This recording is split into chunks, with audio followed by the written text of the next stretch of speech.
Bonjour mes amis. Aujourd'hui, je propose la différence qu'il y a entre l'enseignement catholique et l'enseignement biblique. D'abord, nous disons bon Dieu merci. Avec la nouvelle technologie aujourd'hui, nous sommes capables de partager sur une parole sur le net. Avant que nous commencions à nous comprendre ces affaires maintenant. Pendant 10 siècles,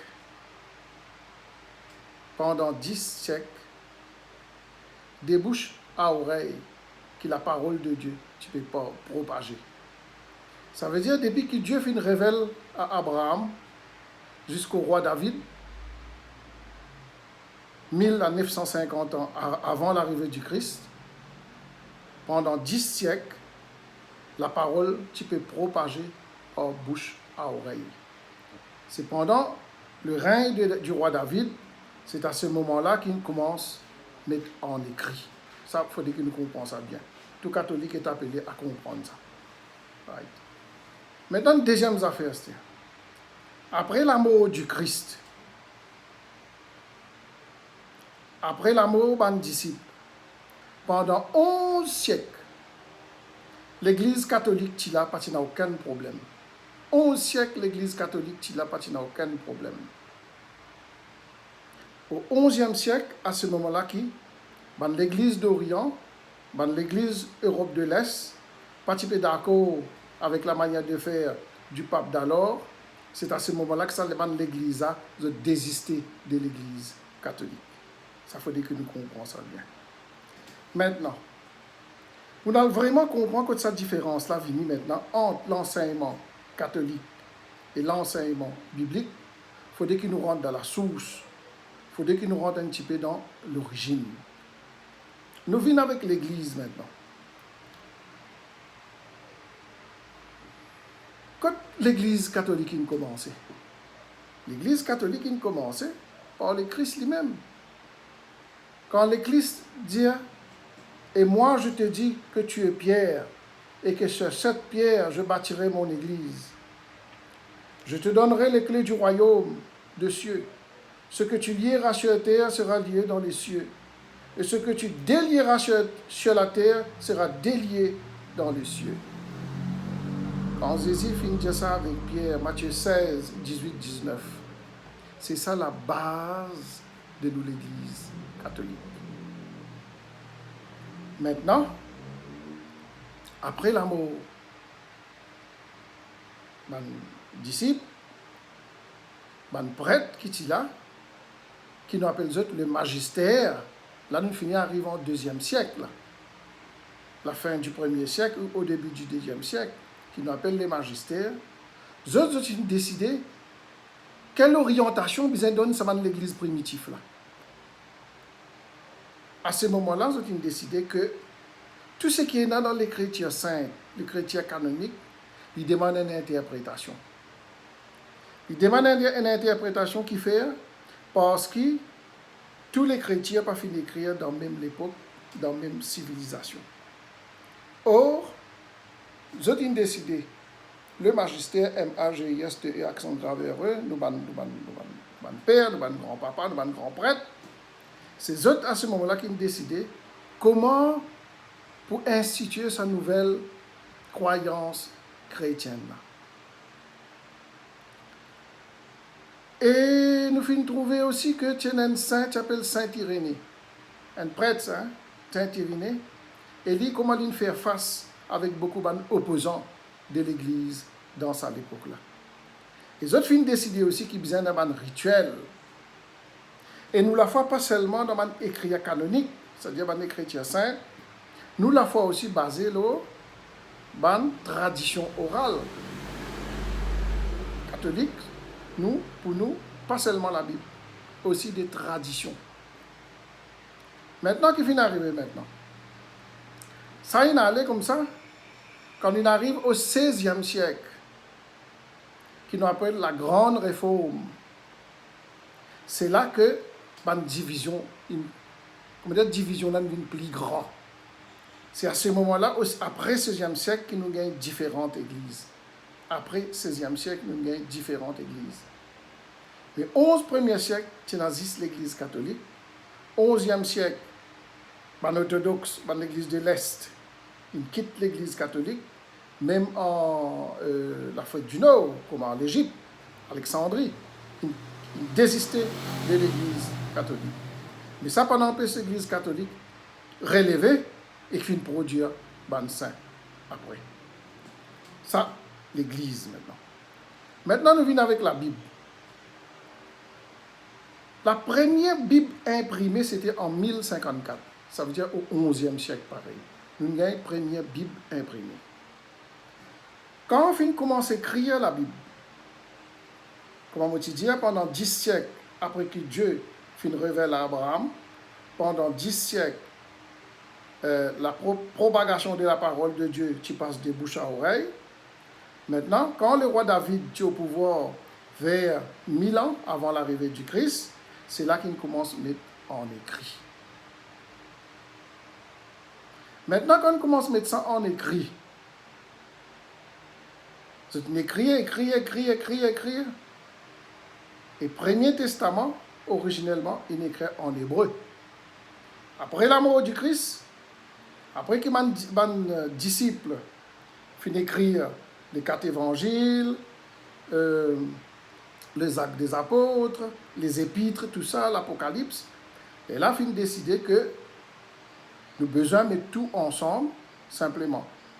Il y a une différence entre l'ancien, c'est-à-dire avant l'arrivée du Christ, et le nouveau, après l'arrivée du Christ. Maintenant, là, c'est l'origine de la fissure. Ça veut dire que nous rentrons au 2e siècle. C'est à cause de la Bible, hein, l'origine de la fissure. Qui finit d'arriver en 2e siècle. En 2e siècle, finit d'amener les autres écrits encore. Les finit d'amener les autres écrits en 2e siècle. C'est d'amener le premier écrit en 1er siècle. Tout type est éparpillé dans toute l'église qui est là. En Asie mineure, en Égypte, en Israël même, dans le pays de l'Est partout, l'Europe de l'Est partout. C'est un désordre. À ce moment, l'église a décidé de dire comme ça, bien, mettre l'autre pour connaître qui est un vrai écrit, parce qu'il y a beaucoup d'incohérences finalement dans les autres écrits. À ce moment-là, nous sommes d'accord. Tout ce qui finit écrit dans le 1er siècle après la mort du Christ pour considérer comme des écrits canoniques, ça veut dire des écritures saintes. À ce moment-là, finit un tri. Quand on finit un tri, c'est qu'on finit dans 2 groupes. Un groupe en Jérusalem, un endroit qui s'appelle Jamnia, en Jérusalem, un autre groupe en Alexandrie. Dans ces 2 groupes-là, Alexandrie, c'est en Égypte. Ces 2 groupes-là, 2 groupes distincts, c'est des savants juifs. Les autres disent comme ça, maintenant, nous devons commencer à faire un tri, surtout le 2e Testament, pour nous connaître qui est vrai, qui n'est pas vrai là-dedans. Parce qu'il finit de les autres écrits en 2e siècle. Il est très incohérent. Là, nous tombe la décision de mettre tout ce qui finit d'écrire au 1er siècle. À ce moment-là, c'est une tombe d'accord là. Mais un problème dans le lever, l'homme fissure là. Ça. Quand on a fait un tri pour un livre du 1er siècle, il y a 7 livres que le groupe qui trouve en Jérusalem, un endroit appelé Jamna, vous n'êtes pas d'accord avec 7 livres là-dedans. Ces 7 livres-là, c'est un qui appelle 7 livres deutérocanoniques. Ces 7 livres-là, originellement pas écrits en hébreu, parce que l'Ancien Testament, originellement, il est écrit en hébreu, parce qu'il est écrit en grec. Ces 7 livres-là, il y a Tobie, Judith, Machabéenne, Machabédée, Sagesse, Séracide, Baruch. Vous n'êtes pas d'accord avec ça. Oh, quand on travaille là, on finit avec la fin de la Bible. Et la Bible, qui a 66 livres, puis il y a 7 livres qui m'ont mangé là, non? Ça, il trouve dans Jérusalem. Et l'autre, la Bible, avec 73 livres, qu'on appelle la Septante, 70 savants juifs. L'Église catholique, à ce moment-là, a opté pour la Septante. Ça, c'est la source de la division. La source de la division. Ça, il a allé comme ça. Maintenant, ça fait qu'il nous besoin bien comprendre. L'Église catholique, pas de faire bons enfants, pas fin parfait. L'Église catholique, il est tombé, il est fané. Par exemple, nous, l'école, il fait, il tombe, après nous relever, nous demande pardon. L'Église fait beaucoup de conneries. Mais l'Église fait relever après. Et quand il relève, il aussi fait produire beaucoup de saints. Là, nous arrivons au XVIe siècle. Au XVIe siècle, il y a un prêtre catholique qui s'appelle Luther, Martin Luther. C'est un Allemand, ça. Il n'est pas d'accord avec la manière que les papes d'alors tu peux faire. Beaucoup de conneries, entre autres, il y a une connerie là qui s'appelle indulgence. Indulgence, c'est un juif qui peut faire ça au temps de Jésus, même avant l'arrivée de Jésus. Un juif, un grand savant juif, un grand prêtre. Si tu fais un petit péché, tu payes un petit casse pour te pardonner. Si tu fais un gros péché, tu n'amènes plus beaucoup d'argent pour te pardonner. L'Église, avec le pape d'alors, tu as adopté ça. Avec un tas les autres conneries encore, tu as adopté ça. Martin Luther n'est pas d'accord avec ça. Il écrit 95 thèses. Dans sa 80 thèses, c'est 95 revendications qu'il dit que les papes besoin sans cette direction, nous allons à côté. Finalement, les papes ont besoin excommunier dans l'église catholique. Oh, qu'il fait? Il prend sa 95 thèses là, il va le mettre ça là où la porte l'église en Allemagne, un endroit qui s'appelle Wittenberg. Dans sa 95 thèses là, il y a 5 points très importants là-dedans, qu'il fait mettre ça à la une là-dedans. Ça 5 là, appelle ça 5, le 5 sola. Sola veut dire seul. Dans ça 5 là, ils mettent sola fide. Sola fide, ça veut dire la foi. Il y a encore bon là. Deuxième, ils mettent sola gratia. Sola gratia, ça veut dire la grâce. C'est bon là. Troisième, solus Christus. Ça veut dire nous tous en Christ, nous pouvons sauver. Bien bon. Quatrième, solide Deo Gloria. À Dieu seul la gloire. Très bon. Mais il y en a un là-dedans, ça même que nous 4 pouces là, ça. Ça même qui crée sa division là, aujourd'hui. Sola scriptura. Ça veut dire seules les Écritures. Quand il dit seules les Écritures, qui finit d'arriver là? Tout banalement, les plus catholiques, c'est une suivre ce prêtre-là, Martin Luther, à là, ils commencent à mettre la foi dans les écrits, littéralement. Pas une interprétation, pas rien. Oh! Ça même prêtre Martin Luther, il a opté pour ça la Bible de Jérusalem. C'est la Bible qui est dans 66 livres. Là. Ce qui fait, moi, 25 ans de cela, jour qui me rentre dans une Bible House, là, moi, je demandé pour acheter la Bible. À ma grande surprise, je me disais là, qui la Bible, les protestants ou bien catholiques? Je dis, hein? Qui n'a de la Bible? C'est le bon Dieu, c'est le Jésus de la Bible. Et quand on fait une formation, on a le comprendre que c'est l'origine de la vie. Et jusqu'à aujourd'hui, ça différence. C'est-à-dire, l'Église, hors de l'Église catholique, c'est la foi littérale. La foi littérale, c'est qui vient écrire ça même, sola scriptura.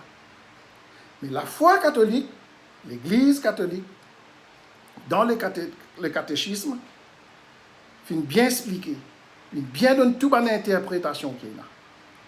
Nous comprenons que, nous catholiques, nous comprenons que la Bible, c'est la source. La Bible, c'est la source. L'Église, c'est station de filtrage. Ban robinet qui est là, c'est ban prêtre, ban laïc, l'évêque qui partage la parole de Dieu chacun à sa façon.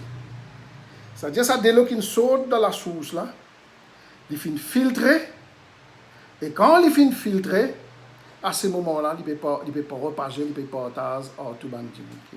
Mais cependant, il n'y a aucun problème pour les catholiques. Si un man il rentre dans l'autre l'église non catholique, il n'y a aucun problème. L'essentiel, c'est qu'il rencontre le Christ. Moi, je suis un catholique parce qu'il me comprend l'origine de la Bible, de la religion chrétienne, de l'église catholique, sous bassement des apôtres, à la tête Jésus-Christ, et l'église qui peut suivre, peut venir, malgré son faiblesse, tomber, lever, malgré sa faiblesse qui est là, mais nous pouvons avancer. Moi, je comprends que Pierre, c'est cette pierre, je bâtirai mon église. Premier pape qui était là, c'était Pierre lui-même. Aujourd'hui, avec le pape François, le 266e pape. Ça veut dire 266e Pierre. Moi, la foi, dis-moi ça. Moi, respecte les autres églises évangéliques. Si le man dit dans le catholicisme, ils ont tous la lumière, ils ont tout le salut dans l'autre église. Mais moi, respectez les autres. Et les autres aussi sont appelés à nous respecter. Parce que nous, catholiques, nous comprenons que le dernier jugement pour faire l'amour. Est-ce qu'il y a l'amour dans mon cœur? Est-ce qu'il y a la miséricorde en moi? C'est là qui est le jugement pour faire. Quand bon Dieu vous juge nous demain, c'est pas pour le guetter, c'est pas moi qui donne meilleur l'église, ou bien moi qui dans la vérité, ou bien moi pas connais moi. Ce n'est que l'amour. Saint-Paul explique ça bien dans son épître. Ce n'est que l'amour. Sans l'amour, nous connaissons un timbal qui résonne.